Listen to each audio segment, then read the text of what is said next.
Elentila Lumenomentielvo. Welcome to Tolkien on Tap. I'm TJ. Grab a drink and enjoy. Almia. All right. Welcome back to Tolkien on Tap. I am TJ, as it says in the intro. I've got some returning guests with me tonight. I have Jen, who was in the previous one of our previous episodes. Say hello, Jen. Hello. Very What good. is up? I never know it what to do? say in these situations. It's all good. Mike What are you drinking? Vanen. What are you drinking tonight? Exactly. Yeah, be as nerdy as possible. I am drinking a self-made drink called Sting. What do you It, have in it? it's literally just rum, blue curacao, and grapefruit sparkling juice. It actually sounds That delicious, sounds amazing. It's pretty right? good. Yeah, Right. I at some point I might go get a thing that will make it actually glow blue, but Ooh, nice. if I put it in there, it would overflow my glass right now, so I'm not That'll be not funny doing if that yet. later in the episode you turn your lights off and put a glow stick in there. Well, I've got these little things that like are made, you can like put them in like fish tanks and Hmm. hot tubs and stuff, and they just like are totally waterproof little like LED glowy things. They're like Yeah. ice cube sized. And I was like, oh, I should go grab one and stick it in here and just make it be blue. Amazing. Yeah. We also have George returning. George, hello. How are you? Hello. What are you drinking? I I see you am sipping on drinking something. beer mimosas made from simply orange juice and I just forgot some Chicago beer. The same people Some that make Chicago beer. this. It's the same brand as last. It's the people that make 312. What is that? Anyway, Goose whatever. Island. Goose Island. Yeah, it's the Goose Island like IPA Gotcha. multi-pack.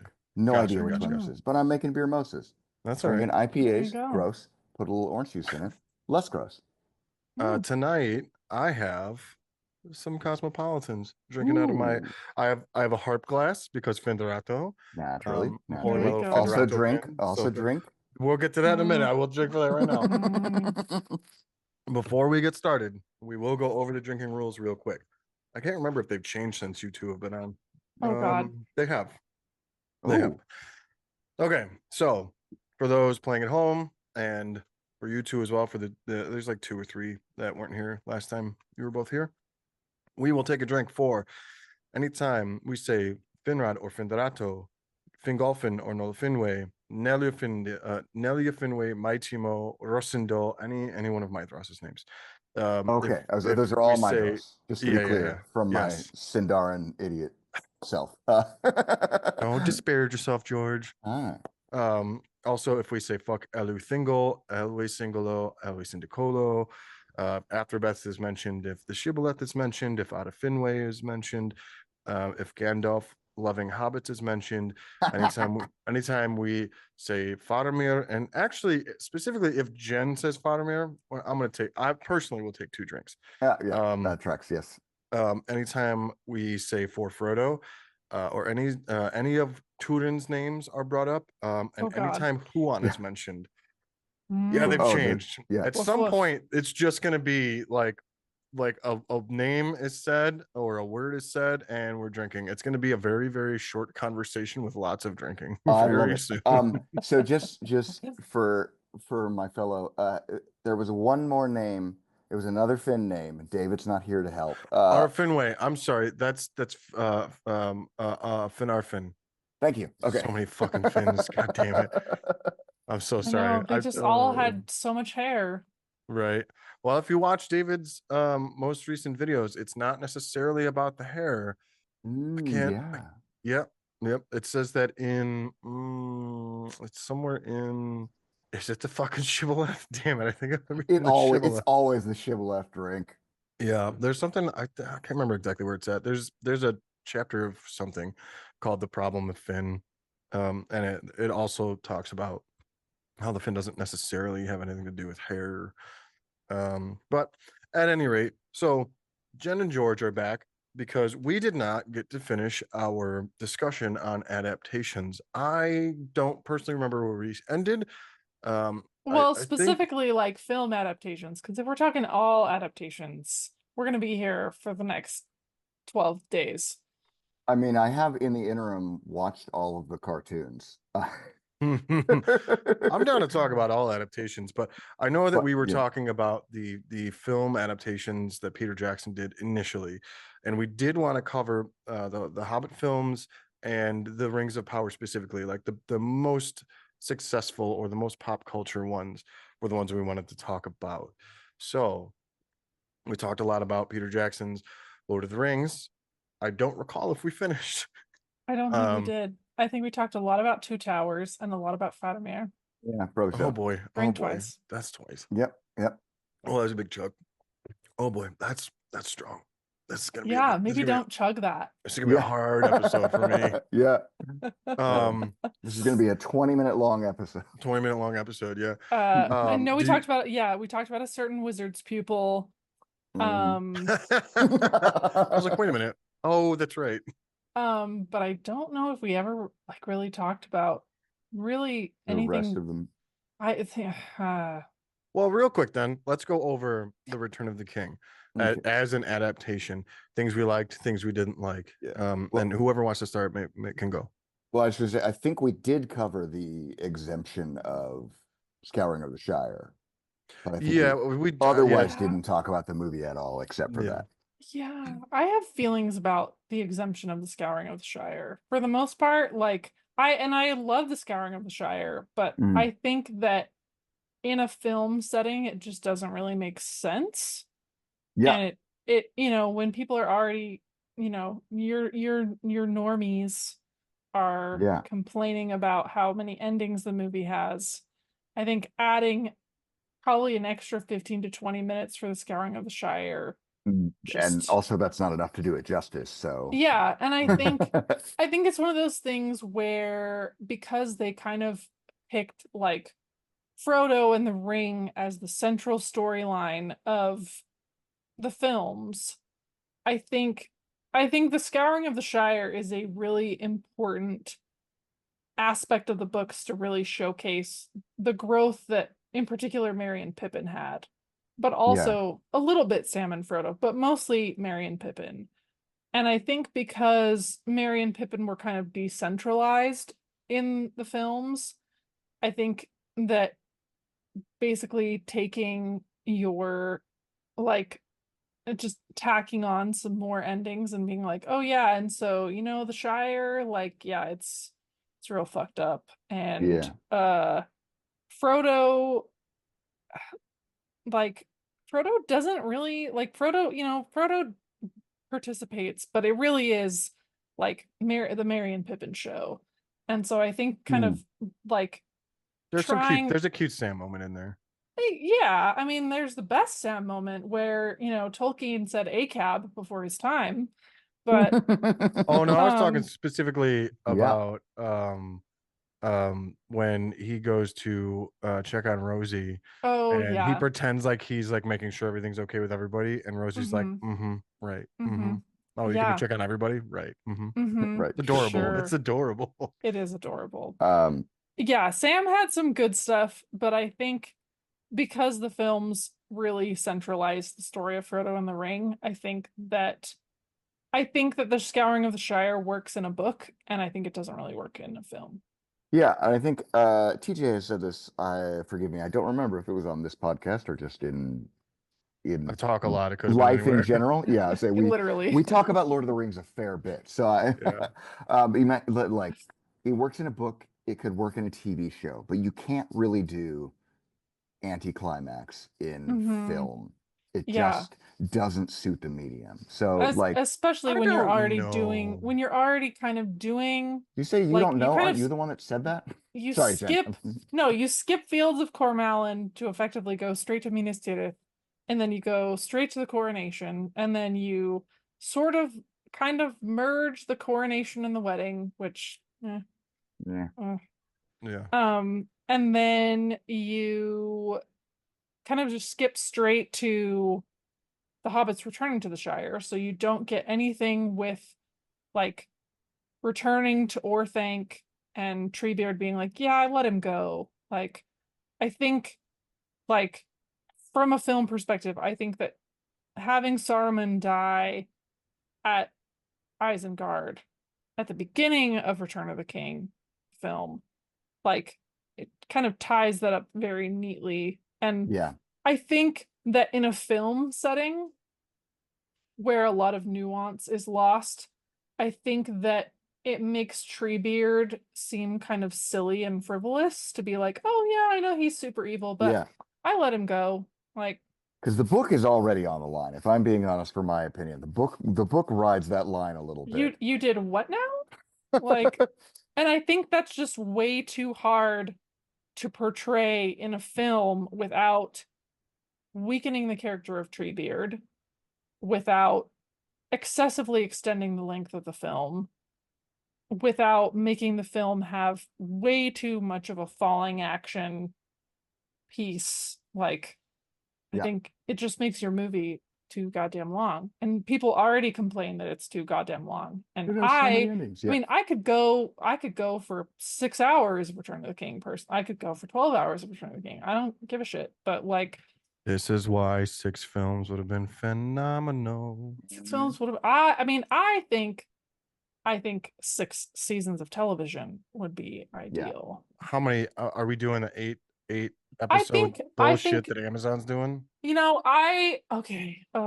going to talk about that because then we're going to talk about Rings of Power and then I'm going to Oh, we're complain gonna get about to it. Rings of Yeah, well, I say Power. that's why we're But here. I think like 10 to 15 episodes, but like full hour long episodes, not like Mhm. TV hours that are actually like 40 minutes, like Right. actual full hour long episodes, commercial-less, whatever. I think you can tell that story in 60 to 75 episodes pretty easily. Yeah. I mean, I that's see that. 60 hours. Like, Still not enough So still not enough. for me. Long But I mean, story. even the audiobooks I don't even think are 60 hours.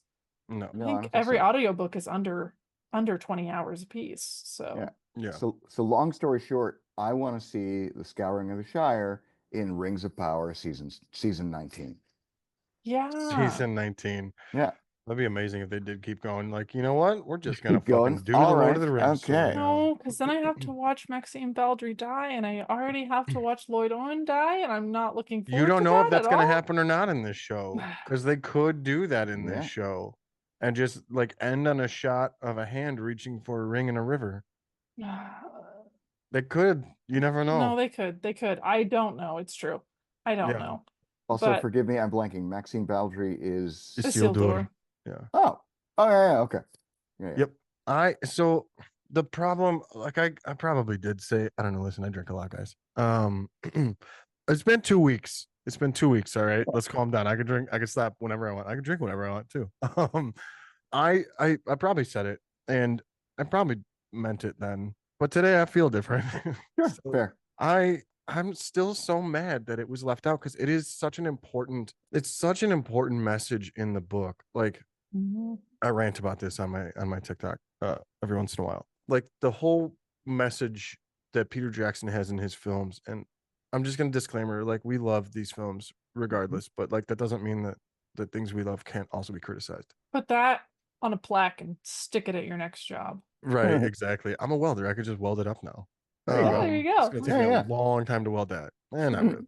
The thing is, the Peter Jackson's films, what they do messaging wise, not putting the Scouring of the Shire in the film is letting you know that hey, war is always just far off and you can go home and everything's back to normal ish. You might have a couple weird looks, but like everything's perfect. It's a weird message to me. And I understand like the problem of trying to fit it in, but there's been other films that have anticlimax. And like the theatrical didn't even take care of Sauron. The theatrical forgot Sauron existed, which is the stupidest fucking decision you can think of. You include a secondary villain for 2 films, and the third film is just gone. He's just gone. Weird. What are these theatrical versions that you're talking about? I don't know what that is. You didn't go see it in the theater. I got you. I haven't Contrarian. seen that in 12 years. 12. Oh my gosh. No, I almost 12. But yeah, I saw it. I mean, I saw it 7 times in theaters and Yeah. in 2003 and Yeah. early 2004. Mm. But Yeah, it's just such a I have problem not to. watched the Well, theatrical since. and for me, and we've touched on a little bit, like sort of an example of why I love adaptation so much and why it fascinates me about like how, first of all, just how do you do a good job, but also like what does an individual person take out of the story? Because Yeah. Mhm. Jen, a little bit ago, you called the Scouring of the Shire the Merry and Pippin show, which, with some, oh yeah, Sam and Frodo have some stuff. But for me, like and I think I talked a little bit about this last time, and I talked about it ad nauseum on Threads. Um, like for me, the Scouring of the Shire missing, which again I would do if I were making the movies, but to me, the missing the Scouring of the Shire affects the theme that TJ was talking about, but also Frodo's character, because movie Frodo fails at the quest, as Tolkien said, and as Tolkien said everyone would. He fails at the quest and then is sad and gets on the white ship and leaves. Mhm. The Scouring of the Shire provides sort of a like redemption slash confirmation of Frodo's nobility. So for me, Mm. the absence of the Scouring of the Shire is more offensive to Frodo Mhm. Huh. than Merry and Pippin.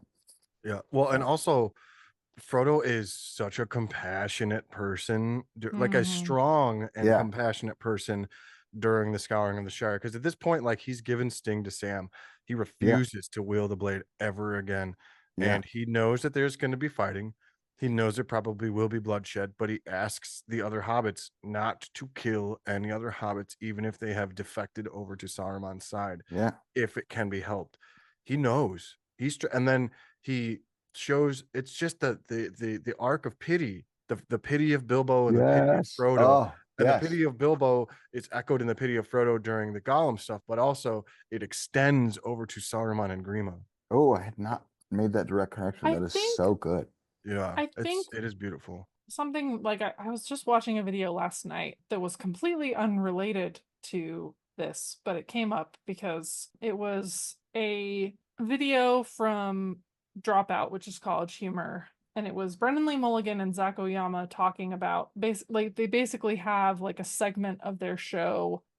It's like Dungeon Academy or Dungeon Master Academy. I don't remember exactly what it's called, and I feel stupid because I literally just watched the video last night. But they basically like it's a segment where they take like opposite sides of an argument, Mm, and Brennan brings up how he feels like the story of the destruction of the ring is like ultimately when you boil it down like kind of this like neat clean little like well all you have to do even though it's really difficult and I not to undermine the difficulty of this quest but like ultimately all you have to do is throw this piece of jewelry into this volcano and then that's it and evil is defeated and whatever. And I think that that is a take like it's an interesting take because yes like ultimately that is true like it is there is a very clear like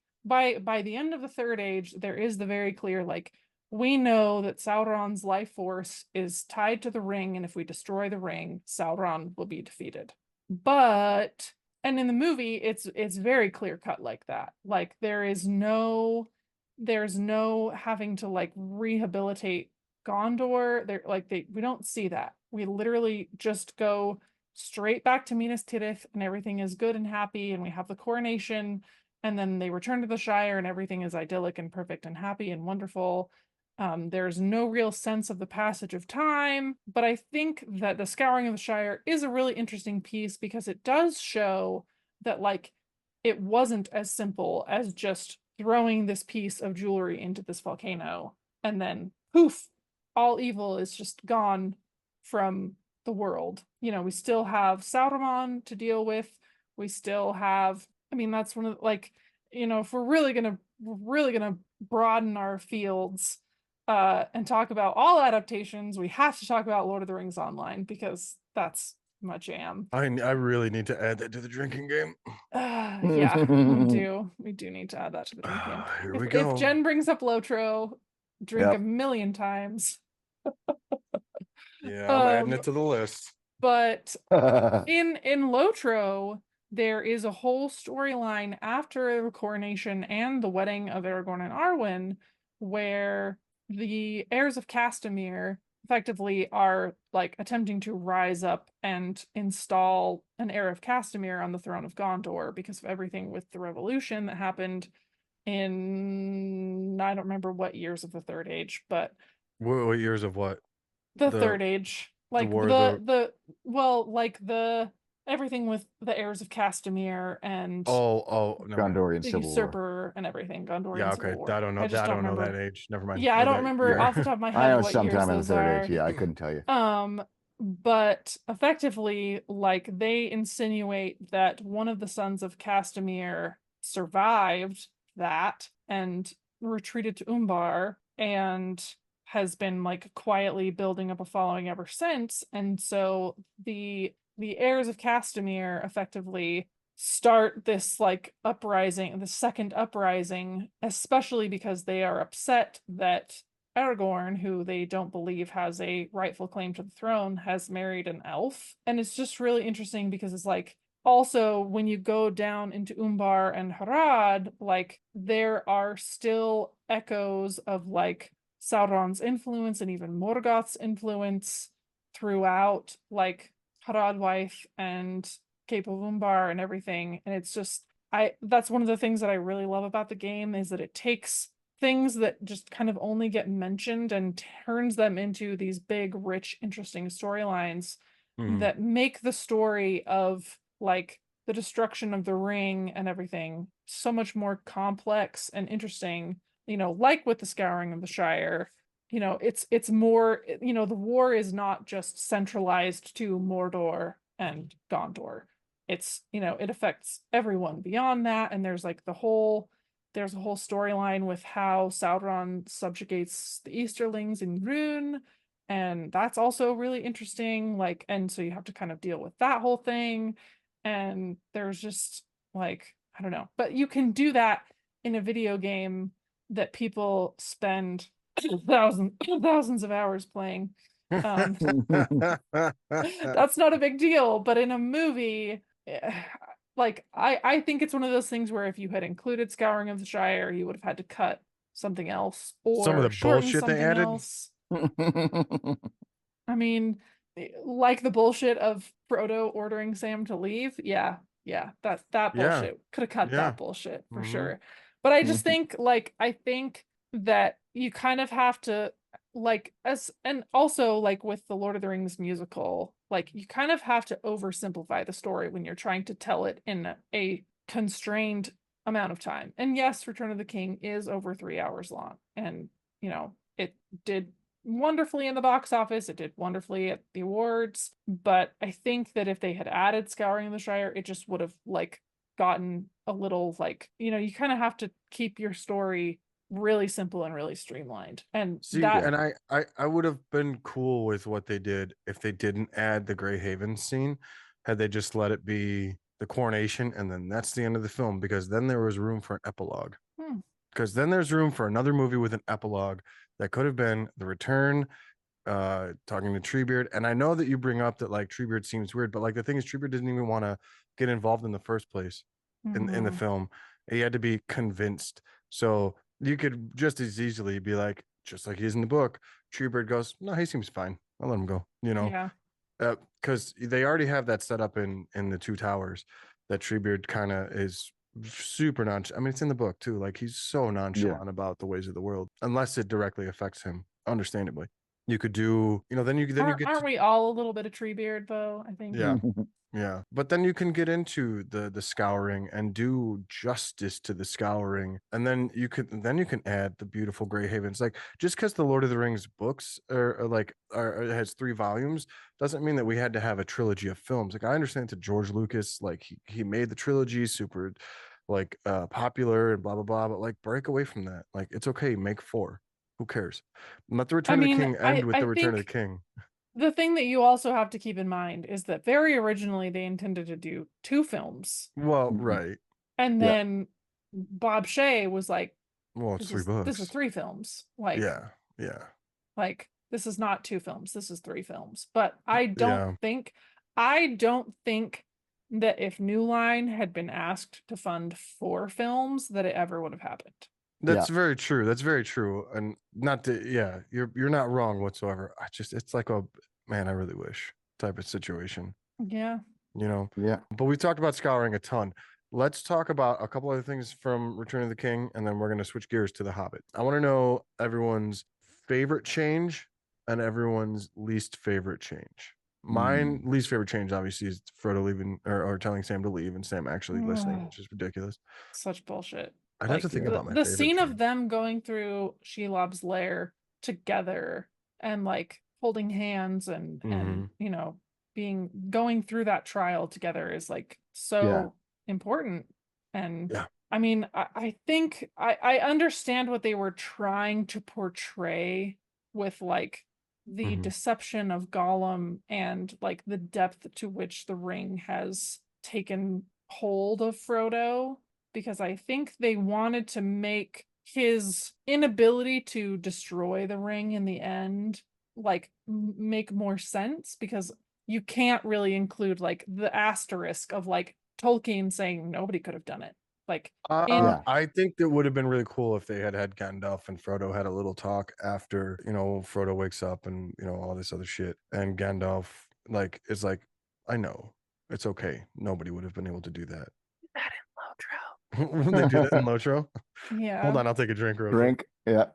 Yeah, I was gonna say honestly, that's what I would prefer Mhm. for the films over Scouring of the Shire. It's just that one-on-one conversation, Yeah. just a Yeah, little and you bit. could have done that. Like it would have only taken like 5 That's minutes that's not even that's like a before 2-minute scene. You could do it yeah, Yeah, I would say you could before do it in Merry 2 and minutes. Pippin come in, like, but Mhm. I think they just wanted that to be a little more montagey, which is That's fine. yeah, Which it's they could fine. have done after that. Like once people start walking in, you could have had like sounds of the pitter patter of little hobbit feet. Yeah. 2 minutes. It's just you get like 40% less shield surfing, All you have and you to, get yeah. that Oh my conversation. God. Oh, hey Like now, honestly, all hey you have to do, now. if you're an It's all-star, fun. No, I agree. all you have to do is have Frodo say, Gandalf, I failed.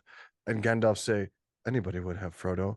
You did what you were tasked to do. And then that's it. Yep. Good enough. Good enough. It's not even a 2-minute scene. Yeah. Oh, Yeah, there you go. there you go.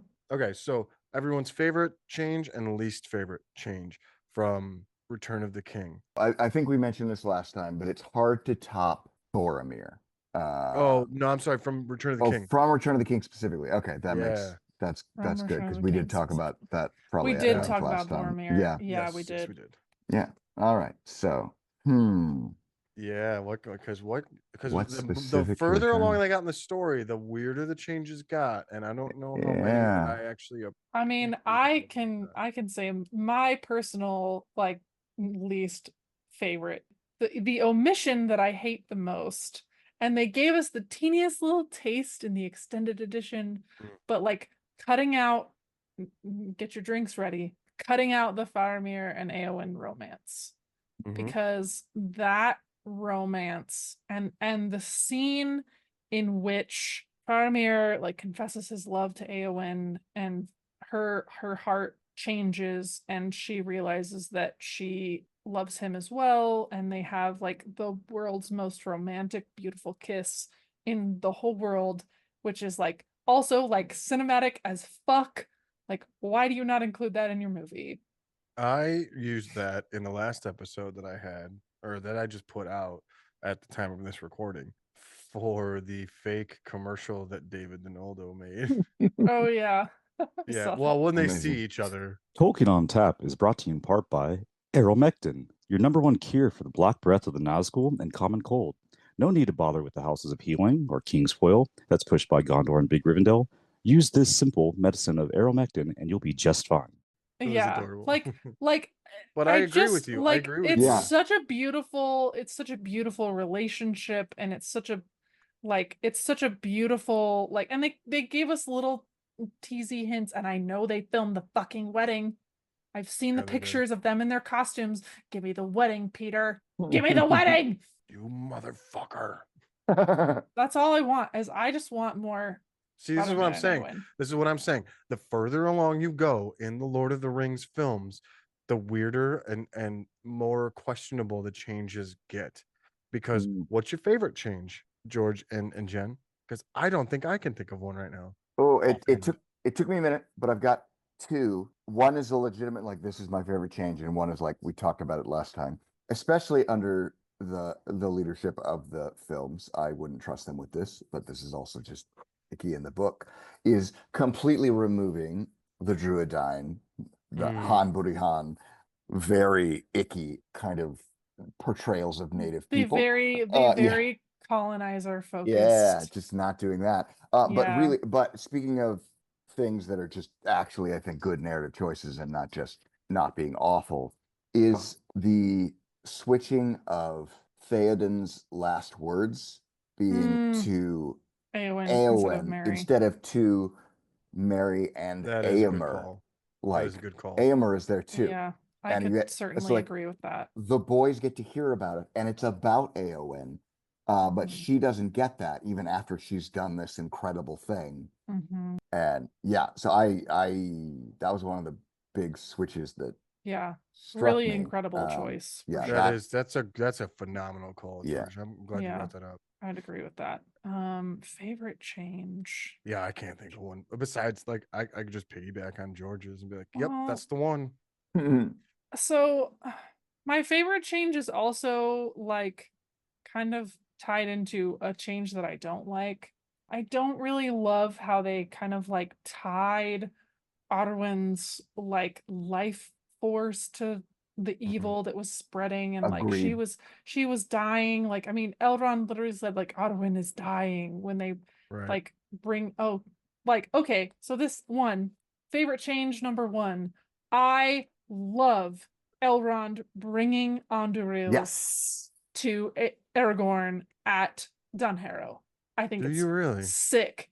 I think it's so Okay. dope, and I just think it's super cool to like be like put aside the ranger, become who you were born to be. Like, fuck yeah, yeah, like it's dope.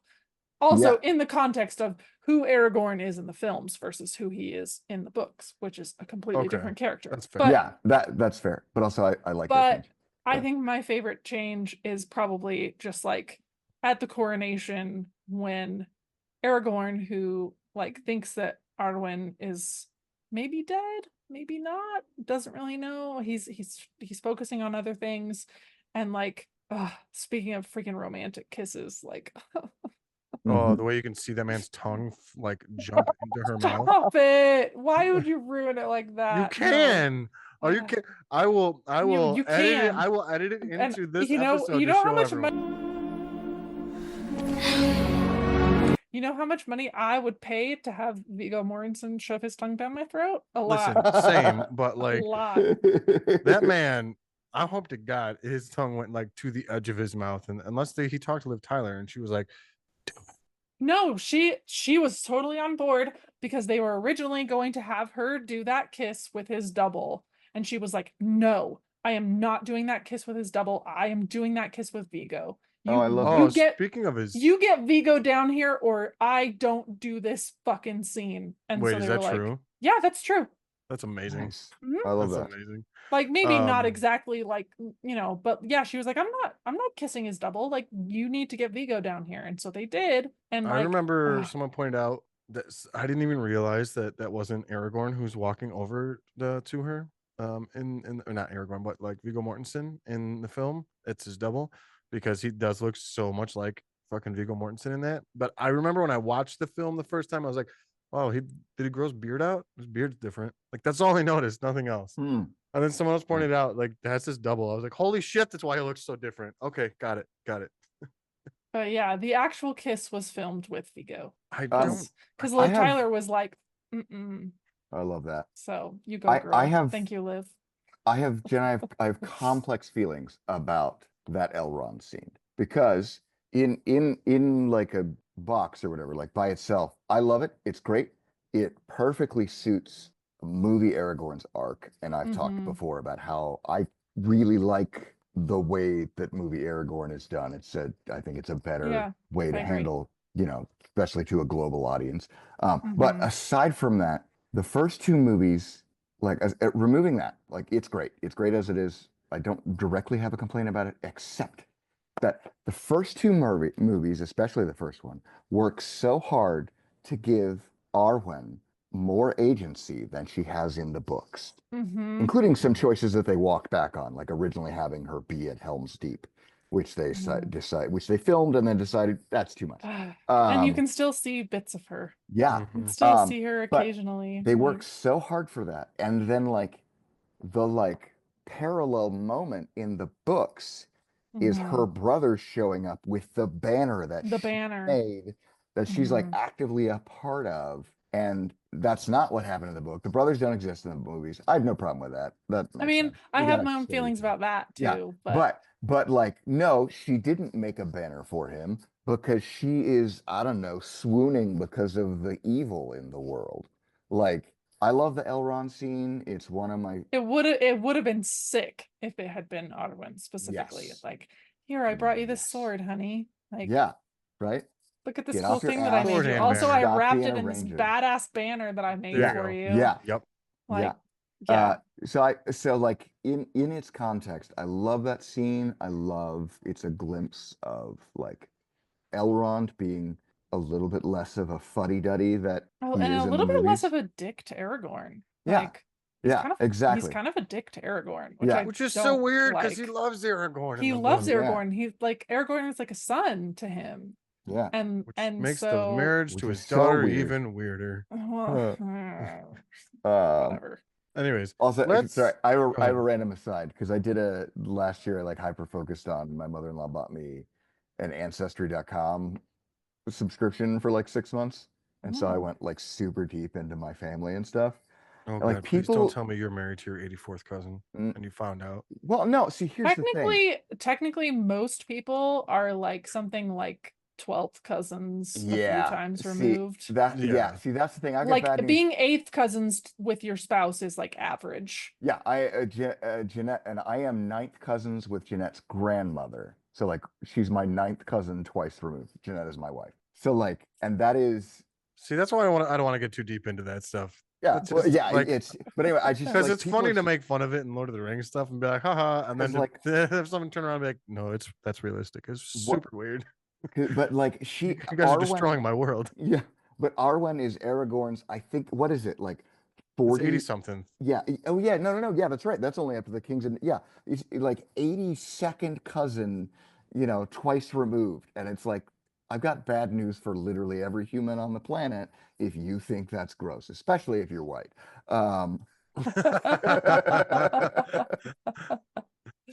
Oh, thank That's God for amazing. that. Check. Oh my gosh. Anyway, so I just that one when people are like, "Oh, they're related," I'm like, "Buddy, just no." Yeah. So are we all. Yeah. So are we all. I'm mean- gonna so we've talked a lot about Lord of the Rings with the last episode with the two of you and this one. Let's switch to The Hobbit now. Yeah. We can talk about them all as a singular cohesive thing instead of like Okay. film by film by film. For me, they're pretty divisive. So let's talk about at least our two favorite things out of them as a whole. Oh, the cast. Anything that's Yes. not the cast. Anything Oh, that's not okay. the cast? Because the cast is amazing in both the Lord of the Rings and the Hobbit. Okay. Well, Yeah, see, and that's the Yeah. easy thing. Trying to challenge you. Like oh, you're trying to challenge. That's not difficult. I love the Hobbit movies. Oh, okay, That- you're I will say my most favorite thing, my most favorite thing is one of my favorite scenes in the book. And it is the scene in the film is almost verbatim from the book. And it is the scene when Bilbo goes down and talks to Smaug for the first time. oh yeah, that's And phenomenal. it is nearly verbatim in the film. And it Yeah. is incredible. So and good. the two of them acted so well. And Benedict does such an incredible job as Smaug. And like they did such an incredible job like animating Smaug. Like Mhm. everything about that scene is fucking perfect. Like it's perfect. And it's definitely my favorite part, like for sure. Yeah, there's definitely Um, gems in all of them. mhm. I just think it was a humongous misstep to make 3. I Yeah. don't. I think that it is too much material for 2 movies, but not enough for 3. I don't think So it's I even think enough you for have 2 to go. films. Oh, I think it is Oh, when you. definitely So is. having just read the book, like literally in January, Mm. there's a lot of, and then they did this, And you can't do that in a movie. You No. can't just be like, and then they walked, then they left the path. You know, they chased after like the narrative style of The Hobbit is different enough from Lord of the Rings in that it is very much more of a tell narrative rather than Yeah. a show narrative. The narrator is an active character, The narrator is an active character. I mean, which I love. it's Bilbo, but Bilbo after the fact. But there's a lot of things that just sort of, I mean, it's very similar to like how the Silmarillion is written, where like, so we were just talking in our most recent book club meeting about the rescue of Maedhros, which drink. Oh, damn it. I forget my own rules. So that rescue is literally in 4 paragraphs in the Silmarillion. Mhm. You can't, like, it takes you, let's say it takes you 10 minutes to read 4 paragraphs in the Silmarillion, which is very generous. It should maybe take you like 2 minutes, but let's say Wow. you're, Hey, listen, Jen, some of us read real slow. Let's calm down. I'm being generous. I'm giving you 10 minutes to read 4 I know. paragraphs, I okay? know. I'm playing That's I was around. gonna more say, than I 2 need minutes at a least paragraph. 5. I don't... But I'm just saying that scene, which takes place in 4 paragraphs that would maybe take you at maximum 5 minutes to read, even if you're reading in freaking Braille, you cannot show that. You cannot portray that scene in 10 minutes. Yeah. Are you daring me? Because I'll do it. Bust out that heart, bitch. Actually, so real Oh, quick, as a quick good. tangent, I have an idea of exactly what song Fingon and Maedhros would be singing to, damn it, to one another. And you remember the song by Lifehouse? God, what's it called? You and Falling, me? falling even more Falling in love even with more, you, letting go of all of hell on too. Yeah, yeah, that Hanging by a Moment is what that hanging song by a is called. moment here with Yes. you. Yeah, yeah, yeah. Yeah, Yep. and especially if we add the extra little Hanging by a moment. motorcycle revs that happen towards the end of the song. Oh, see, I was taking those out. I have an Oh, edit. I no. have an edit in my head. I wish I Oh. was an animator because I would have just done it myself, and I would have proven to you I could do it in under 10 minutes. All right. Do it. I'm I I'm just dare. I triple dog Yeah, dare do you. it. it's gonna have to be Do stick it. figures to do I'm it. just saying the Hobbit is very similar in that it is a very like So, and that's my issue with the Hobbit is, yeah, it's so different from the Lord of the Rings, and I think it was a mistake to try to make it aesthetically the exact same as the Lord of the Rings. Yes, and that's, to me, that's my biggest. I know we're supposed to be talking about the positive things, but that's my biggest complaint about the Hobbit movies. Because I'll get some positive things. Because I just did a rewatch towards the end of the year last year, and I've got plenty of positives. But that's tons my of positives over here. biggest complaint is like the movie can't decide what it is. Because the book Yes. is just a book, and then It's the a- Lord of the Rings is a magnificent opus of a sequel.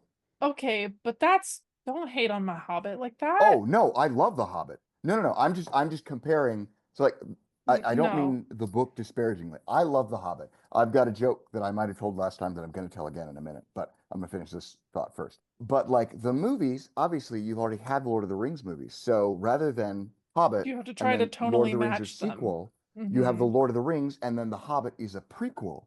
But the Hobbit movies can't decide if they are the lighthearted, thoughtful adventure that the book Tra-la-la-lally is, down or in the if valley. they're an edgy, doom is surely coming to us all prequel Right. to the Lord of the Rings, and they Mhm. flip back and forth violently. And I would say like my personal biggest complaint about the Hobbit movies is that I feel like the Hobbit movies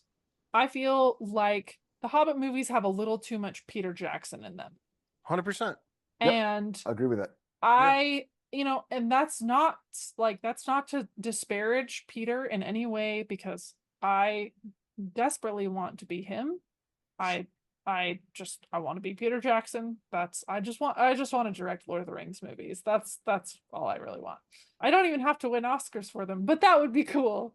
But like I think, for me personally, you look at Frighteners and Meet the Feebles and all of Peter's previous work, and it's kind of they're horror movies, like, Right.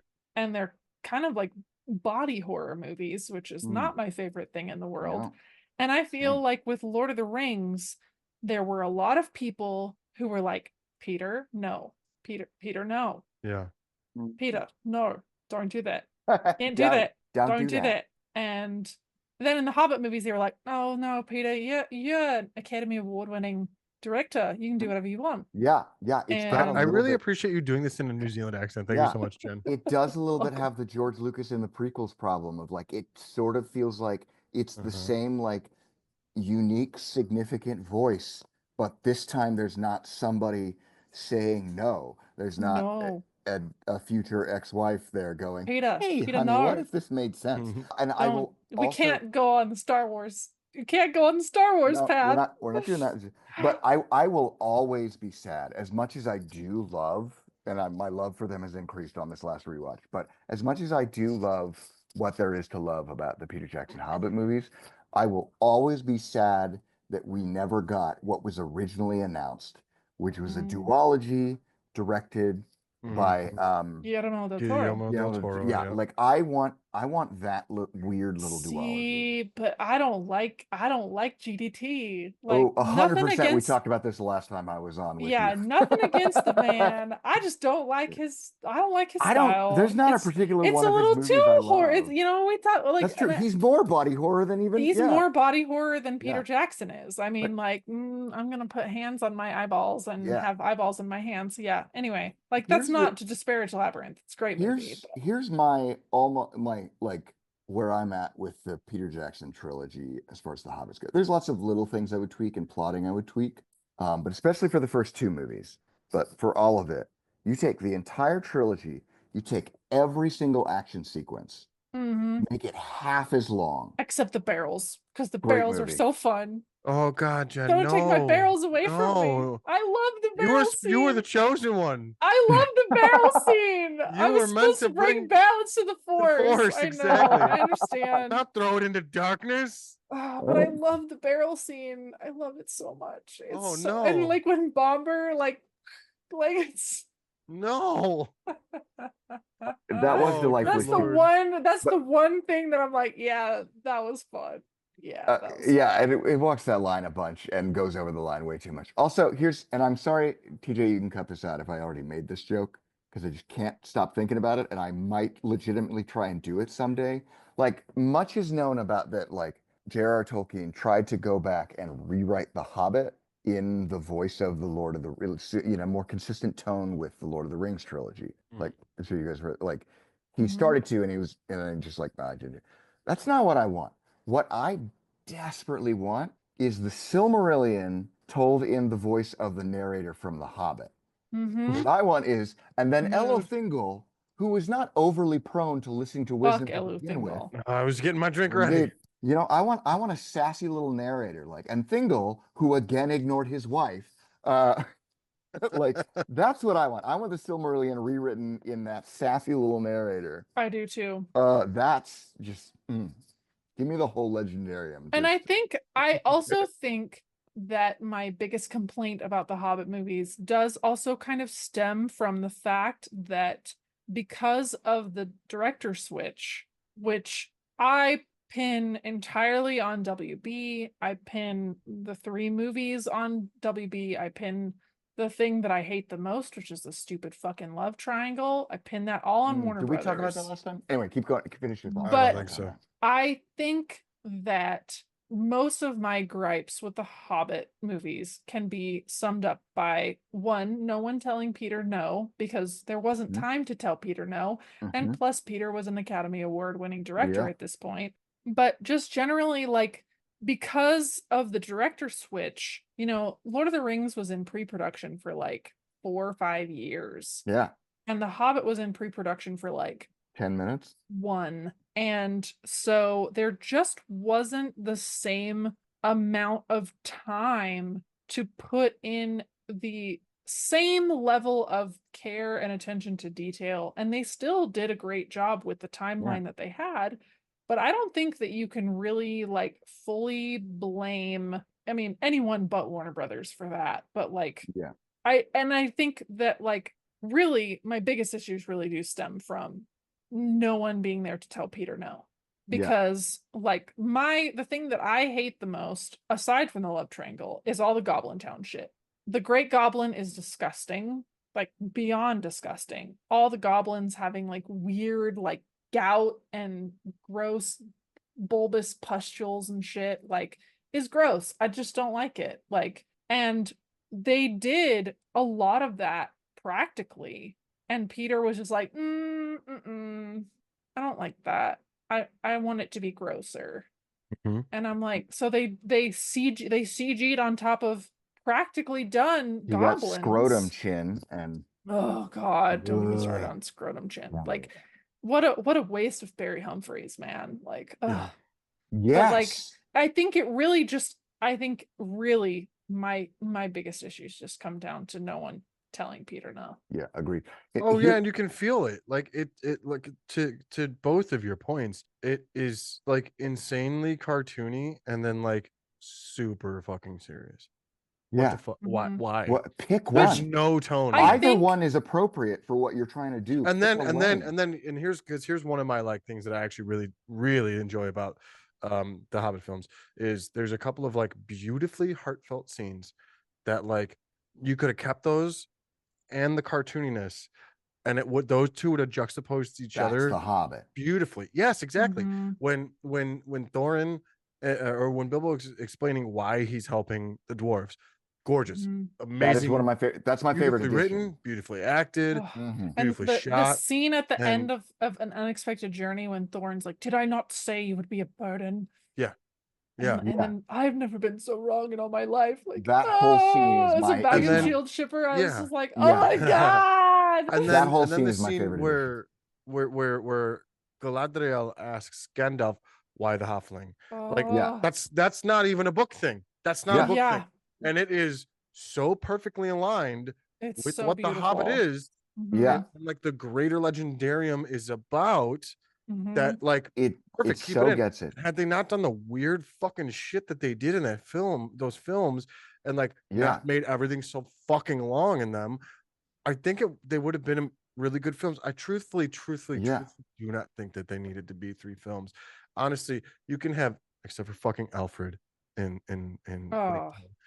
you can keep everything else in, but trim it the fuck down. Keep the Speaking keep the of barrel scenes. Every wastes, action what a waste of Stephen Fry. Yeah, What a agreed. what a waste. Agreed. Yeah. Also, I have a hot take. Keep everything that was in there, but like just cut it. Like even the damn barrel scene, just cut things down a little bit. love Trim this the barrel scene. fat a little bit. Here, Holding on, and it would have been an amazing 2 films. It honestly only need to be 2. Also, Billy Connolly was such an amazing choice for Diane film. So yes, amazing. yes. I wanted more of just him. don't like the CGI around his mouth, but I think that was a thing with like Didn't even because- notice that oh, I super noticed it, but I think he was dealing with because he's got Parkinson's. yeah. I think that might have Yeah. been why they didn't.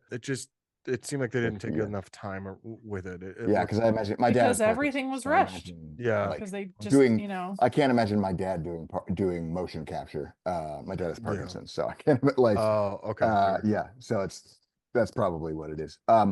Here's my hot take for The Hobbit, and forgive me, TJ, you can get it out if I've already said it on another podcast I might have. It's but ultra hot, if so. Yeah, it's ultra. I'm saying it twice. So the love triangle. Here was Oh, my, and God. I was shocked to my core to have this opinion coming out of my rewatch last year, last like November. I hate. Let me start. I hate the love triangle. Mm-hmm. I have no problem with any particular part of it if they picked one.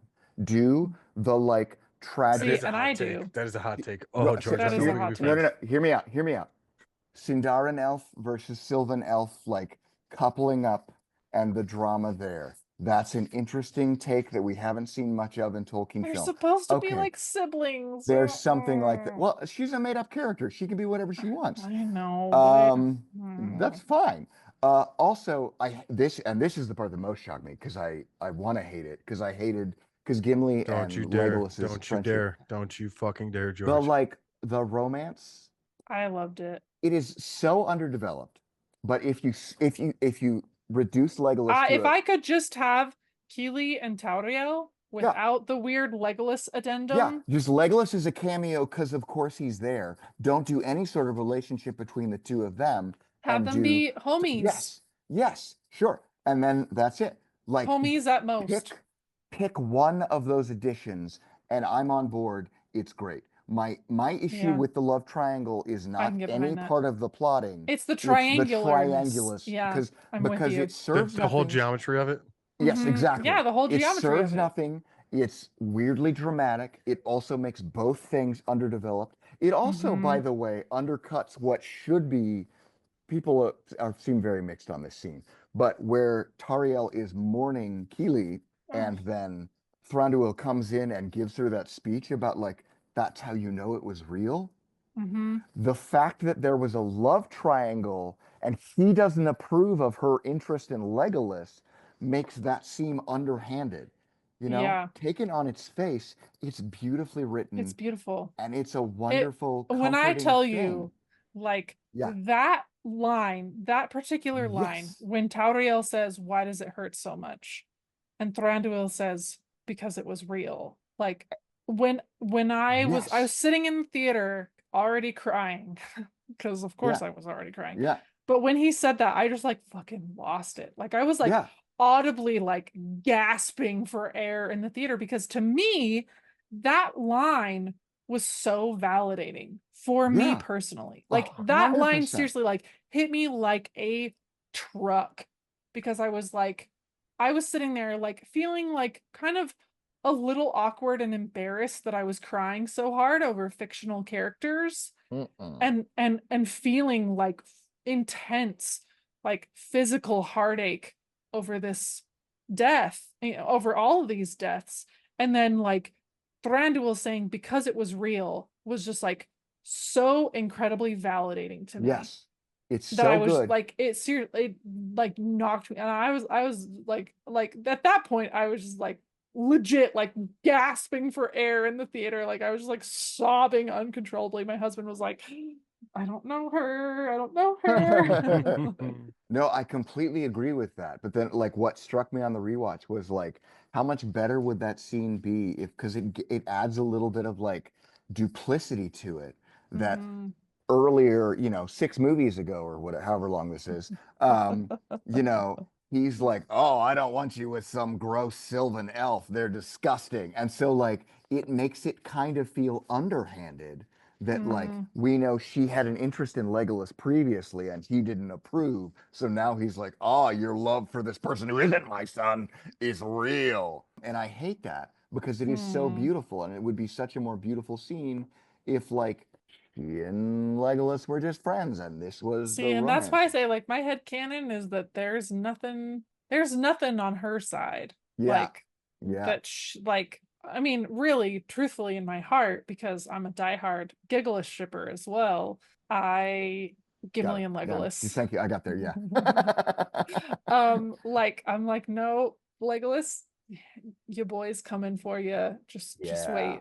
Like, Yeah. So my problem with that love triangle is the Gimli and Legolas of it all, is knowing how much they hated each other when they started and how much they loved each other by the end. And it feels like knowing that that's earlier in the historians will say they storyline. were roommates. Exactly. Oh my God, they were roommates.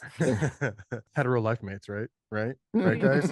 Yeah, totes. Platonic Going life straight. partners. Probably talking about girls they liked. Right. But my problem is knowing that they're like that's earlier in the story.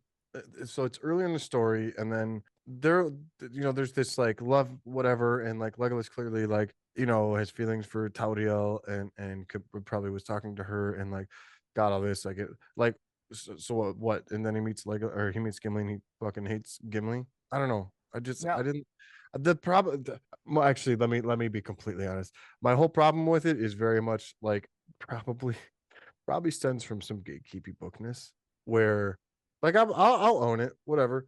Like elves and dwarves hate each other for a reason, and it's only Legolas and Gimli who overcome that. And like, I don't want what happens Well, between them to be that my friend is Finrod erasure. Ooh. Come again? It's also Aeol erasure, but I'm here for that. Well, Who's that fuck figure AOL. adoration? Mm-hmm. Acting like Legolas and Gimli were like the only elf and dwarf homies. Come on, man. No. In the third age. Yeah, I say part of Okay, Like, a they're- lot of the okay. things I that was like, happen my later are where it comes from. my No, friend. I'm Yeah. talking about like after all the rifts have happened, like Okay. after all after the first age shit and the second Singles age shit death. and everything. Yeah. Yeah. I'm talking in the third age. Okay. The reparation of okay. that. I just is had to Legolas. make sure Oh yeah, because I was Yeah. like, no. And- I'm not doing grab your drinks. I'm not doing an Athrobeth.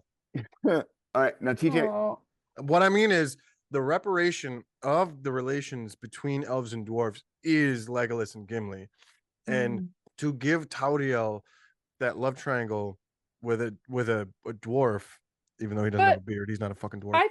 I just think because in Lotro, Okay, so thank you both for being here. Yeah. We have Jen. Where can people find you? you can find me on Instagram, Threads, Blue Sky, and Twitch as at elvish_groves. I guess technically on Blue Sky it's elvish-groves because they wouldn't let me do an underscore. It doesn't matter. It's just Elvish Groves. Come join the book club. It's fun. Yes. It is fun. We're all part of the same It's great Discord. fun. It's Yeah. it's a good time. Yeah. George, where can people find you if they want to? So I am, and this is different from, I can't remember when. It's definitely different from the first time I was on here. I am George and Such pretty much everywhere, but basically where you will actually find me to be online will be Threads and Blue Sky and TikTok at, George and Such. Well, thank you both for hanging out. It's been a great second time recording with you both. I love you both very much. Thank you so much. Have a good night. We You love too. you too. We love you too. Well, that's going to do it for this episode of Tolkien on Tap. Thank you for listening. Be sure to like and subscribe and follow me on any of my social medias. I'm on Threads, Instagram, Blue Sky, and TikTok at _Neej. Namarie.